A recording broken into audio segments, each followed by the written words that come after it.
Product provided by Nintendo. What's up, guys? I've been wanting to talk about Octopath Traveler for a bit now, but of course we want to play through as much of the game as we can. Now, Evan is the one currently who's technically reviewing this game, and I've been busy with some other projects, so I've kind of been playing Octopath Traveler in my free time, or time that I make free to specifically play Octopath Traveler, so I haven't been able to get as far in it. He's been rolling through it pretty well. If you've been following Evan on Twitter, he's been finishing quite a few of the character stories at this point, so he's been getting through it pretty well. I'm about 15 hours in or so. Nintendo actually did send us a code over on release day, so that helps. But they did send a code over, and that's the one Evan's using. That's why you saw the product provided by Nintendo at the beginning, because we are technically using one of their codes to review. I, of course, got the big special edition, and I'm to a point now where I was kind of just spending some time grinding, and I was like, you know what, I kind of want to talk about my impressions of the game so far with where I am, and then we will follow up with a much more in-depth review and everything down the road as we get further and further in. I was more thinking to get, you know, maybe like 80 hours in or something, and Evan, I think, is almost more than halfway there now or so. So he's been rolling through the game pretty well. He's been enjoying it. I'm at the point now where I'm just kind of grinding for the characters of the 8 that I have. I have all 8 of them, of course. You go around, you get all the characters. Of course, Octopath Traveler, you have 8 characters. I did get all of them and everything, and I've been kind of working through to level them up as I go, and I'm to the point now where I'm trying to get them all leveled up past, you know, like 35 or so, and get one of the jobs is pretty much all done, but of course you get like a legendary skill or like the divine skill after you grind away so many job points, so I'm doing all of that as well. So the first thing is, yes, there is grinding. People have been mentioning this. There is points where you're going to spend time grinding, but to be honest, because I'm a fan of the old school RPGs, I am perfectly fine with that, just because that's kind of what I've been used to. So I'm fine with that completely. Now, so Octopath Traveler came out, last Friday. Yeah, it was the last Friday. It's been out for a week now. And I've seen a lot of people talk about it, saying that it's great and everything. And I have to say, so far, I really like this game. Now, I, of course, like old school RPGs a lot, so I had a feeling I was going to like this game either way. And yeah, so far so good. Let's talk a bit about, I guess, some of the gameplay mechanics that I like so far.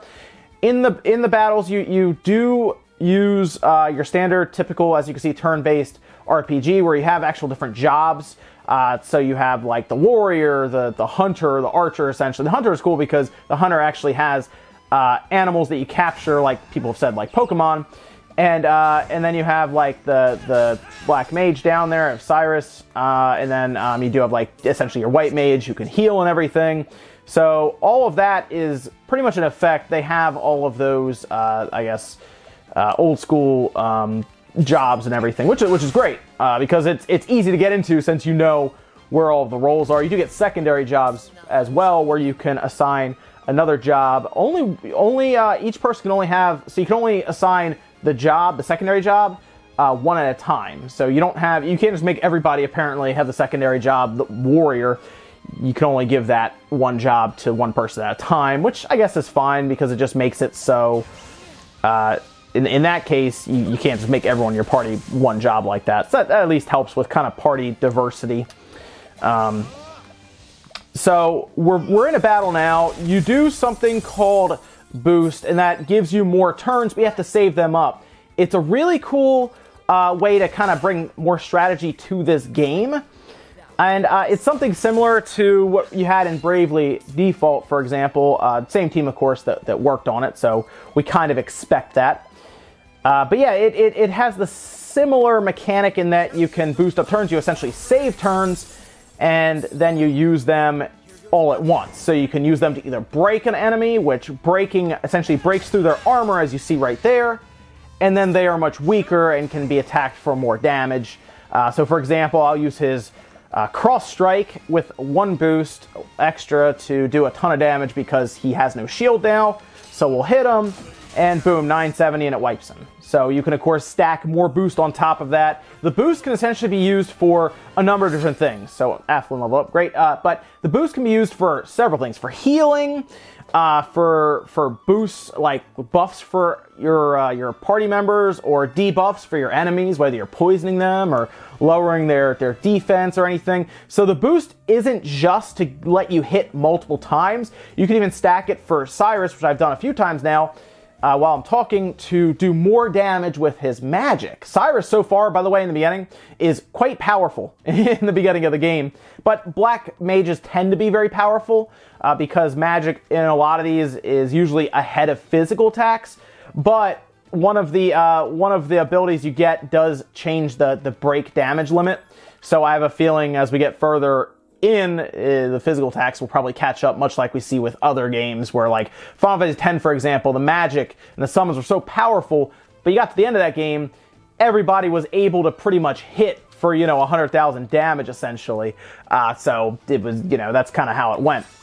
I want to talk a bit about the visual style, though, because this has been a bit of a point of contention, and I think this mostly happened after Digital Foundry did their analysis of the game. And, of course, Digital Foundry does a great job with this stuff.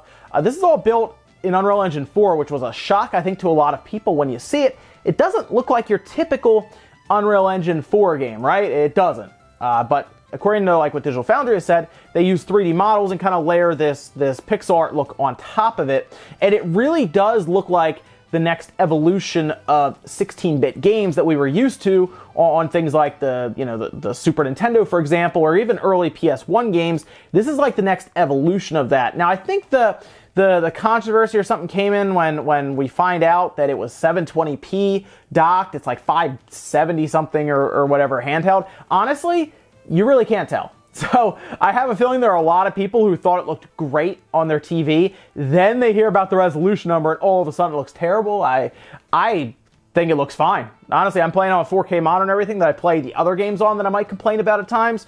And I think the art style really helps this game. So I haven't noticed any issues with any of that. The one thing I think that would be cool if they did an update, because it was mentioned by Digital Foundry, and I've noticed it when I sit closer to the monitor, the text, for example, that you see here, the text is not rendered at like the native 1080p or 720p, and I think that's something they could probably fix in an update just to give the text a bit more clarity, make it a little sharper. Xenoblade Chronicles 2, for example, will drop like crazy in resolution, but the text always stays at native resolution, and I think that would just be an extra thing, and I would like to see them add that in an update if there's anything that I would like them to do to this game to kind of fix it up a bit. But no, the game itself looks awesome. This is a great looking game. It really is, and I really like the art style that they went with here. And it really shows just art style generally trumps extremely realistic looking visuals, because it's just more creative and generally can be more pleasing to the eye, like this is. So yeah, I really like the look of this game so far when I'm playing through it. A lot of the enemies you fight, for example, like the big bad bosses and stuff, are huge. They're like half the screen and stuff. And the boss battles take a little bit of time, that's for sure. But I actually like that because you feel accomplished when you defeat one of the bosses. So there's Cyrus just wiping people, right? But you feel extremely accomplished, at least I do when I'm playing, when I beat a boss. And you wipe them, and you feel like, because you spent like 10-15 minutes fighting them, that you accomplished something there. So I like the difficulty of the bosses at times, and I like kind of the grind for them to beat them. I think it's great. I think it really makes the game that much more enjoyable, just because of that accomplishment from beating them.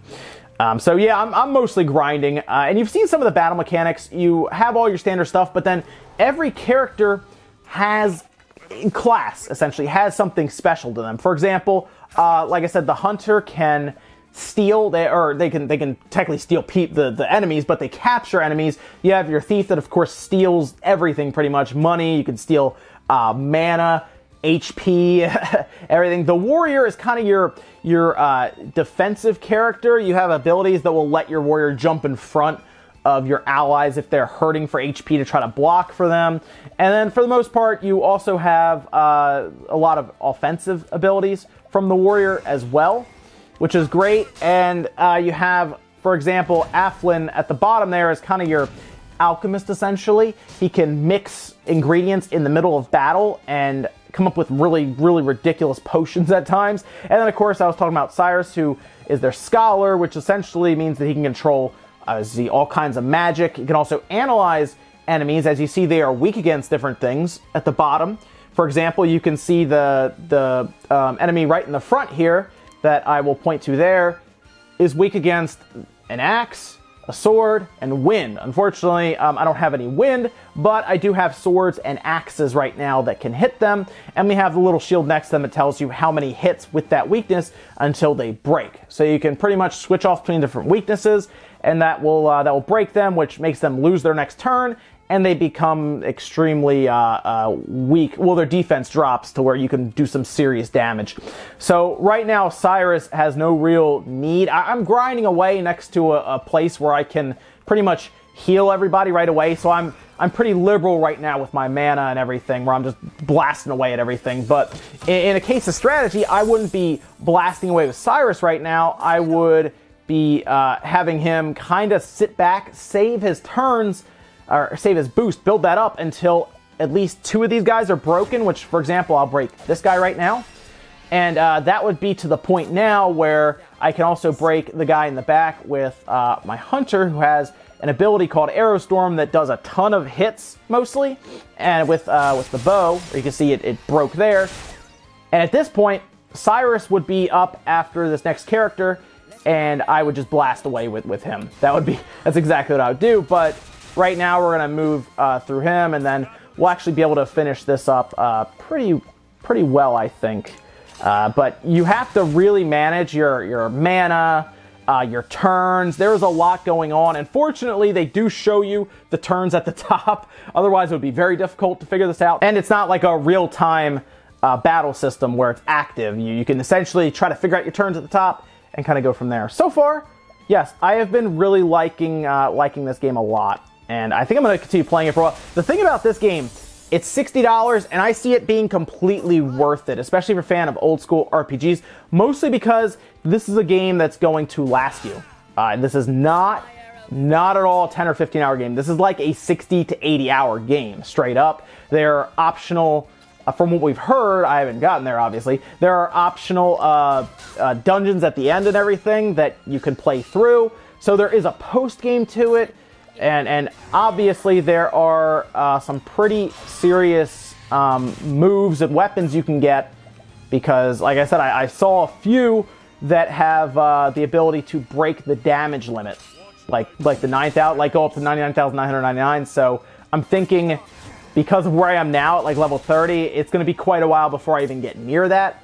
But that tells me there are probably ultra powerful weapons in the game and all kinds. It's just been a great ride so far. And I think this is going to be a game that I probably end up playing probably for the rest of this year. Just in my off time and stuff, even after I review it and I beat it, I'll probably still come back to it and kind of play through it, especially with the stories. I didn't really talk a lot about the stories because I don't want to spoil any of them, because they're very interesting. You pretty much go around, you recruit all these characters together, and then you kind of go through their individual stories. And at the end, there's apparently an optional dungeon at the end that culminates everything with a big boss battle. But that apparently takes place after all the other chapters are finished. But I was saying Evan's been rolling credits on a lot of these different characters. I say rolling credits because you're not actually beating the game when you see credits. You're just kind of completing a quest line for each character. So I'm still working through all of them. But so far, the voice acting's been on point. It's not voice acting for everything. And honestly, I don't know how they would, because there is so much dialogue in this game, even outside of the voice acting stuff. But the voice acting's been on point. It sounds great. It works really well with everything going on.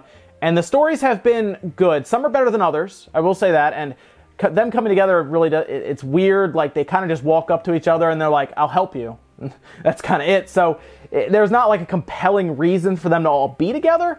But it's good enough, I think. I think it works well enough. So these have just been my impressions, kind of just talking about it as I'm grinding and playing here.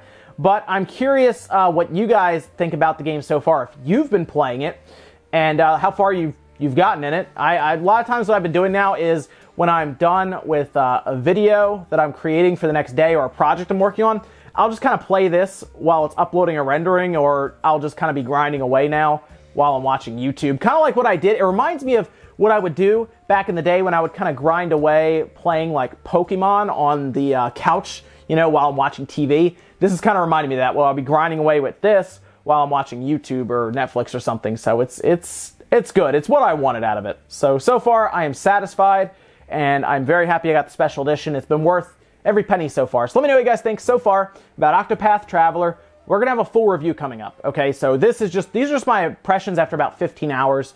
But I'm curious what you guys think about it so far, and I guess how far you are in it. Let me know, guys, down below. Thank you so much for watching. If you enjoyed this video, make sure you guys hit the like button. It really helps out. Dislike it if not. And I'll see you guys in the next video.